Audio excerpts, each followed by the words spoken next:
My name is RV Palafox. I was born in the Philippines, but I grew up in the United States. I've lived in the US for over 43 years. My family's here. Everybody's here. I am a businessman, and I did a lot of things, before I became, a businessman, or I became the CEO of this company. Back in 2010, I kind of moved back to Manila, and I've been, I brought a company called FKC, and that was a product company. And basically, I was top, and I was the top earner. I was the number one guy from that company. Out of about 120,000 members, I have about 90,000 members. That is, in my downline. And in 2016, no, actually 2013, I stopped doing network marketing, and I just did, pretty much doing trading. I was selling rice, I was selling sugar, I was selling practically everything you can possibly sell. T-shirts, pretty much diesel, everything. I am a consultant, to everything that you need, back in Manila. Until about 2016, I bought a travel agency. That travel agency was supposedly, the owner was supposedly my friend, and she showed me all her paperwork. It looks very good, and I bought the company. Little did I know, they're not well, or actually they're doing something not copacetic. So I kind of got in trouble, and I kind of, I was detained for about 28 days in the NBI in Taft. But you know what? I was framed. I was set up, and as the people, in the Philippines are very corrupt. So I end up, paying a lot of money so that, I'll be able to get out. And as soon as I was able to get out of the country, I went back home to to the United States. And I remember that was 2016 Christmas time, and it was really tough on me because can you imagine, back in Christmas in the United States, broke. I mean, when I said broke, I mean broke. I lost practically everything I ever had, and I had to pay millions, back in the Philippines. So that's why I can remember that Christmas time. As a matter of fact, to be Christmas Eve when I got back, I couldn't even look at my son, my kids, my two grown son. I cannot even look at my wife. I cannot even look at my mother, even let alone my in-laws. I was so lost. I was so depressed. So the whole week of that last week, of the year, I was just like moping, not doing much, but I'm just, to the point that I even thought about killing myself. I mean, it was pretty bad because losing everything, and thinking that you were scammed, and thinking that you're never going to recover that, that the money that you had worked practically all your life, is horrible. Now, until about January 2017, that's when I kind of like turned myself around. I remember January 2nd, I went to a Ford dealership, a car dealership, and bought me a brand new car. You're probably thinking, well, I thought you were broke. Yes, I was broke. But in America, if you have a very good, if you have a very good credit, they will loan you anything, basically. They're practically going to throw everything at you. So I bought the brand new car. I think it's about $800 per month, and it was about 70,000, $70,000, for the car. For about a month, I was driving all over the place trying to pick up myself, until about February, when it's time for the payment, for the monthly payment. I did not have any money for the for the monthly payment, and I was still, now I'm kind of like in serious trouble because I have something to pay.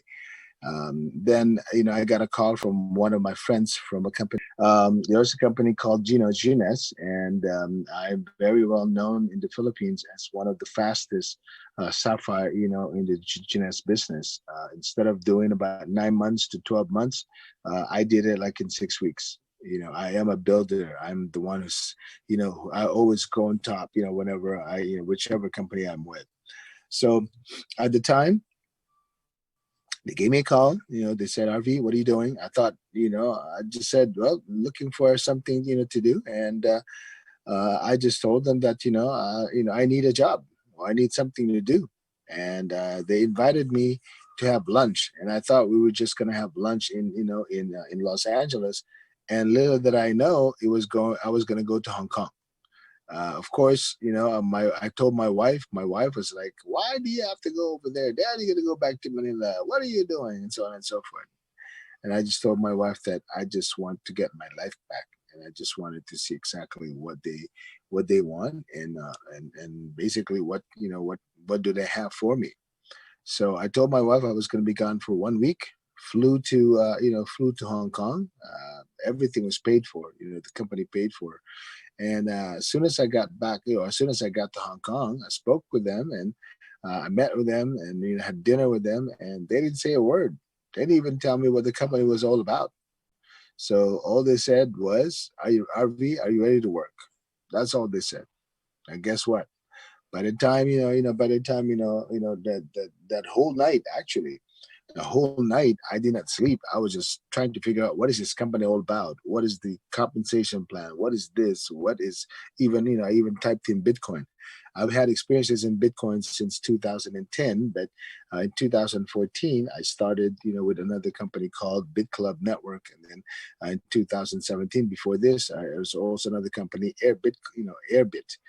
So I've been to all the top cryptocurrency company in the world.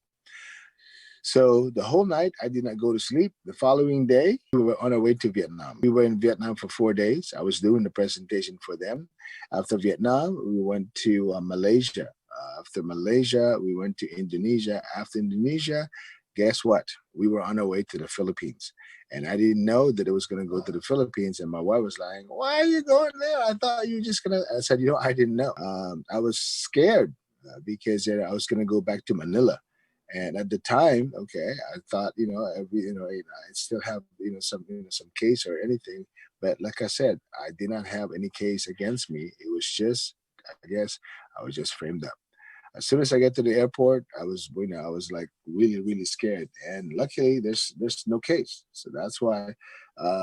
After that, as soon as I went to this meeting in Shangri-La, okay, I think we have over 100 people. Guess what? Everybody was saying, "Well, Palafox, Palafox like this, isn't he in the NBI? He's in the, what is he doing here? Is he supposed to be?"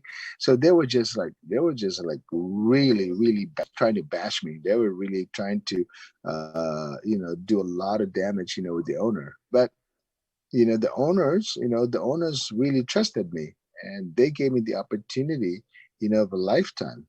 And they said that, if you don't trust Palafox, if you don't trust RV, then you don't have to work with RV. But RV is still going to be the director of marketing for Southeast Asia. And that's where that's basically where I started. Now, that time, the 1 week that I told my wife I was going to be gone, it became 2 weeks, 3 weeks, 4 weeks, became 5 weeks. By the time I get back in the United States, guess what? My wife filed for a divorce because she thought I was just screwing around. I was just like, probably I had a family in the Philippines, and basically she was just like, she was very upset. I was back in the U.S. for about 2 weeks, and I said, "You know what? My love, I just wanted to get my life back. I want to get my dignity back. I want to get, whatever that I lost." So after 2 weeks back in the U.S., guess what? I went back again to Asia. This time, first stop was Singapore. The problem with Singapore was Bitcoin was only about $900 at the time, and the card that I have with the Bitcoin was kind of like stuck because I did not tell I didn't tell the provider or the bank that I was going to be back in Southeast Asia. So guess what? The whole weekend since I got back, I did not have any money. I only have $5 in my pocket. Guess what? I slept in front of a mall. It's called the Gateway Mall in central in central Singapore. It is through Orchard Street, all the way. So it was difficult. Like the whole weekend, I was eating cup of noodles and water. and I was sleeping in front of a circle of coffee bean, by that mall. So it was really tough, and I was there for about 3 weeks, and basically, basically, I would walk like about 2 miles so that I can get to Orchard Hilton, where I would have my presentation. I did that for about, I think, for about 3 weeks. So it was horrible. By the time I get to my meeting, I was like sweaty. By the time I get to my to my hotel, basically, I'm already tired because there was even a hill going up so that I can get to my hotel. Now, after that, I went to Malaysia, and Malaysia was even worse because, Malaysia was like, everything was far in Malaysia. I cannot walk, that easily in Malaysia. I was staying at the Petaling Jaya by the Hilton, and the hotel that I have is just like a bed basically, and with an air conditioning. And whenever I need to go to shower, I have to go out and share, with other people. So it was really tough, and I have to go to that one of those places called, like, it's like like a pick and choose. What kind of dinner or what kind of meal they have, and I walk like about 2 or 3 blocks so that I can go to Hilton Petaling Jaya and do my presentation. Now, after that, we went to Indonesia. After that, went to the Philippines. It was really hard in the Philippines because whenever I do a presentation, I would be at Shangri-La, Manila, which is in Ortigas, and I will do my presentation there. And then after I'm done with my presentation, guess what? I'm just gonna turn around because I was broke. I didn't have any money, and I did not even have, any money to offer coffee. And in the Philippines, if you're inviting people, you better make sure that you feed them. And at the time, I did not have that much. So after I do my presentation, I kind of like turn around. And again, I lost a lot of, a lot of money, and I even, I even ran out of money for, for my hotel. And one of my best friend, told me to, or gave me a place to be, to be for, for a while. And I do not know if some of you know him. His name is Ed Danao. Ed Danao is a very, very good friend. He treated me like, like his own brother. And the same thing, I treat him like my own brother. But unfortunately, he already passed away last month.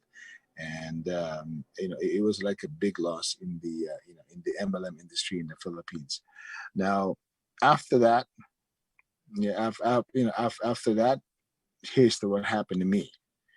The first 2 months, I made 2 Bitcoins. On the fourth month, I made 6 Bitcoins.